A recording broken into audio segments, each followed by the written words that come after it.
নমস্কার বন্ধুরা, শ্রাবণী রান্নাঘরে আপনাদের সবাইকে স্বাগত জানিয়ে আমি প্রতিদিনের মতো আবারও আজকের একটা রান্নার ভিডিও নিয়ে আপনাদের সামনে চলে এসেছি। আজকের আমি আপনাদের বাঁধাকপি দিয়ে একটা ইউনিক রেসিপি বানিয়ে দেখাবো। আশা করি আপনাদের ভালো লাগবে। তার জন্য কিন্তু আমার পুরো ভিডিওটা আপনাদের দেখতে হবে। আর দেখা শুরু করার আগে একটা লাইক দেবেন, সুন্দর একটা কমেন্ট করবেন আর শেয়ার করতে ভুলবেন না। তাহলে চলুন আজকের আমি এই বাঁধাকপি রেসিপিটা কিভাবে বানিয়েছি সেটা আপনারা একবার দেখে নিন। রান্নাটা করার জন্য প্রথমে আমি এখানে দেখুন গ্যাসটা অন করে একটা কড়া বসিয়ে দিয়েছি। এইবারে আমি কড়ার মধ্যে দিয়ে দেব সর্ষের তেল। এখানে কিন্তু আমি সর্ষের তেলেই রান্নাটা করব, তার জন্য এখানে সর্ষের তেল দিয়ে দিলাম। দিয়ে তেলটাকে প্রথমে একটু গরম হতে দেব।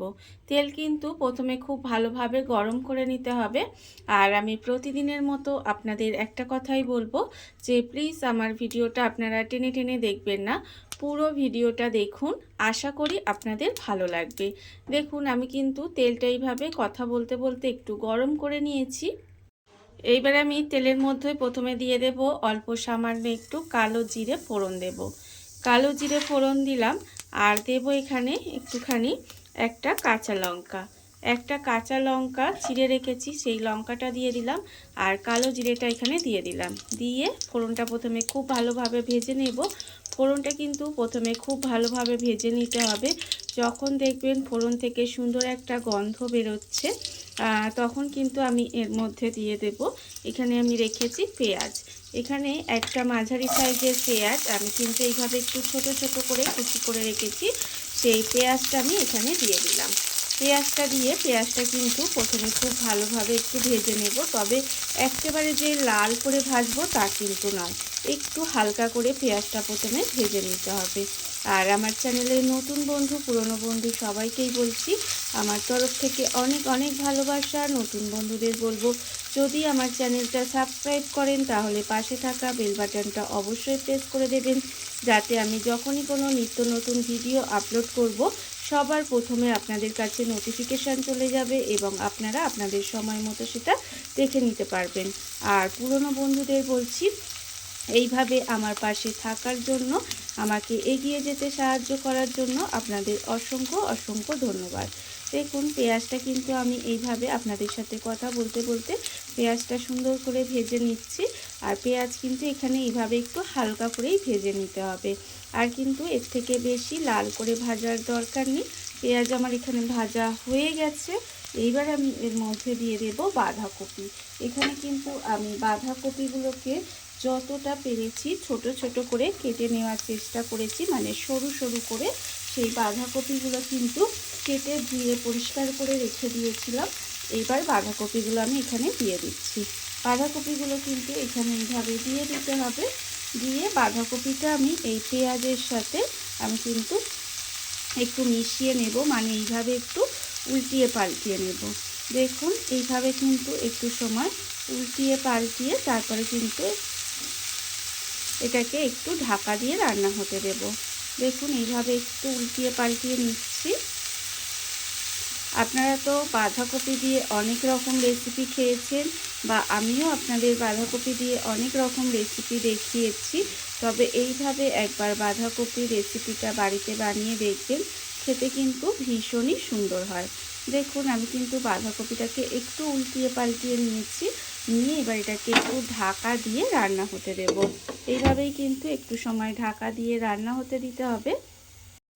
ঢাকা দিয়ে আমি কিন্তু বাঁধাকপিটা এইভাবে বেশ কিছুক্ষণ রান্না হতে দিয়েছিলাম। এবার আমি ঢাকাটা খুলে নিচ্ছি। দেখুন এটা কিন্তু অনেকটাই কমে গেছে, আর কমে গিয়ে জলটা বেরিয়ে যাচ্ছে, দেখতেই পাচ্ছেন। এবার এটাকে ঢাকাটা খুলে এইভাবে আরেকটু সময় উল্টিয়ে পাল্টিয়ে নিলাম। উল্টিয়ে পাল্টিয়ে নিয়ে এইবার আমি এর মধ্যে দিয়ে দেব, এখানে আমি রেখেছি বেশ কিছুটা কড়াইশুঁটি, আমি ছাড়িয়ে রেখে দিয়েছি।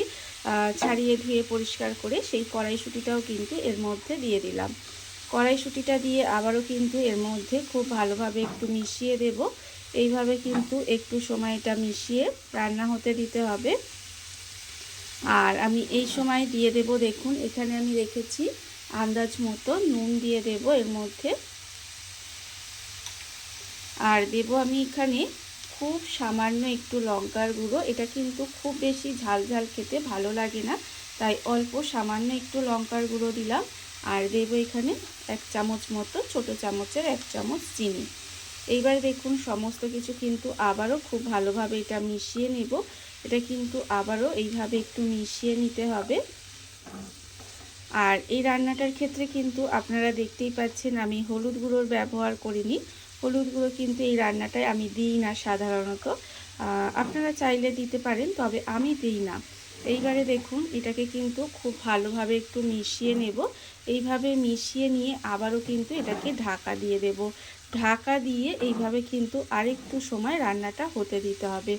আর এই রান্নার মধ্যে কিন্তু কোনো রকম আর জল ব্যবহার করব না। এইভাবে গ্যাসটাকে একেবারে লোতে দিয়ে দেবেন। লোতে দিয়ে ঢাকা দিয়ে দিয়ে কিন্তু রান্নাটা করতে হবে, তাহলে দেখবেন ভীষণই ভালো লাগে খেতে। আপনারা এই বাঁধাকপির রেসিপিটা ভাত দিয়ে খেতে পারেন, রুটি দিয়ে খেতে পারেন, পরোটা দিয়ে, লুচি দিয়ে, যে কোনো কিছুর সাথে কিন্তু খেয়ে দেখতে পারেন। খেতে কিন্তু ভীষণই সুন্দর হয়। দেখুন আমি কিন্তু আবারও একটু সময় ঢাকা দিয়ে দিলাম। ঢাকা দিয়ে একটু এইভাবে আবারও রান্না হতে দেব। বাঁধাকপিটা কিন্তু এইভাবে ঢাকা দিয়ে আমি কিন্তু আবারও বেশ কিছুক্ষণ রান্না হতে দিয়েছিলাম। আর দেখুন এটা কিন্তু আমার অনেকটাই রান্না হয়ে এসেছে। আমি তো আপনাদের বললাম যে এর মধ্যে কোনো রকম জল দেবার দরকার লাগে না। এইভাবে ঢাকা দিয়ে দিয়ে যদি একটু সময় রান্নাটা করে নেন, তাহলে দেখবেন এই যে কড়াইগুলো দিয়েছেন এটাও সেদ্ধ হয়ে যাবে এবং বাঁধাকপিটাও কিন্তু সেদ্ধ হয়ে রান্না হয়ে যাবে। এই জন্য কিন্তু গ্যাসটাকে একেবারে আপনারা লোতে দিয়ে রাখবেন। লোতে দিয়ে রেখে কিন্তু এইভাবেই বাঁধাকপিটা রান্না করে নিতে হবে।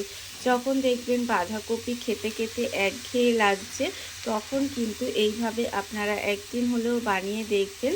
খেতে কিন্তু ভীষণই সুন্দর হয়।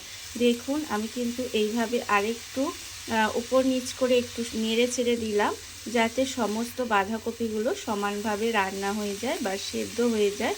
সেদ্ধ হয়ে গিয়ে সুন্দর করে রান্নাটা হয়ে যায়। সেই জন্য একটু কিন্তু উল্টিয়ে পাল্টিয়ে আবারও একটু সময় এটা ঢাকা হতে দিতে হবে। এইভাবে আবারও একটু ঢাকা দিয়ে এটাকে আমি রান্না করে নেব।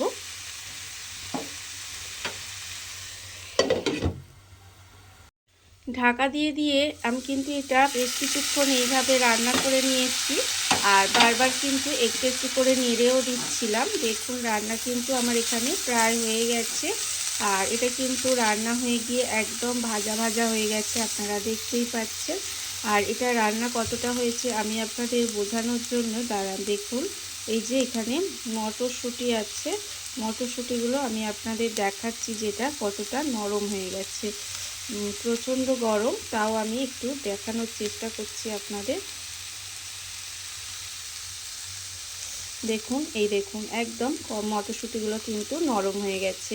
এর থেকে বুঝতেই পাচ্ছেন এইভাবে ঢাকা দিয়ে দিয়ে একটু যদি সময় রান্নাটা করে নেন, আর এটা কিন্তু রান্নাও হয়ে যাবে আর খেতে কিন্তু ভীষণই সুন্দর হয়। আমার এখানে রান্নাটা হয়ে এসেছে। এইবারে আমি এর মধ্যে দিয়ে দেব দেখুন। আর এই শীতের সময় যে বাঁধাকপিগুলো, এগুলো দিয়ে খেতে কিন্তু বেশি ভালো লাগে। এবারে এর মধ্যে দিয়ে দেব বেশ কিছুটা ধনেপাতা কুচি। নামানোর আগে বেশ কিছুটা ধনেপাতা কুচি এর মধ্যে যদি দিয়ে দেন, এতে কিন্তু এটা খেতে আরও বেশি ভালো লাগে। দেখুন আমি কিন্তু ধনেপাতাটা দিয়ে আবারও এটা মিশিয়ে একটু সময় নেড়ে চেড়ে রান্না করে নেব। আর কিন্তু ঢাকা দেওয়ার দরকার নেই, এইভাবেই একটু রান্না করে নিলেই কিন্তু রান্না আমার রেডি হয়ে যাবে। এইবারে আমি আপনাদের পরিবেশন করে গ্যাসটা অফ করে দেব আর আপনাদের পরিবেশন করে দেখাবো ঠিক কেমন হলো। দেখুন বন্ধুরা, বাড়িতে থাকা কত অল্প উপকরণে কত অল্প সময় কত সুন্দর একটা বাঁধাকপির রেসিপি তৈরি হয়ে গেছে, আপনারা দেখতেই পেলেন। আর এটা কিন্তু খেতে ভীষণই সুন্দর হয়। এইভাবে আপনারাও একদিন হলেও বাড়িতে বানিয়ে দেখতে পারেন। আর এই ভিডিওটা যদি আপনাদের ভালো লেগে থাকে, তাহলে আপনারা আমার চ্যানেলটা সাবস্ক্রাইব করে পাশে থেকে যেতে পারেন। আর আজকের ভিডিওটা এই পর্যন্তই। নমস্কার।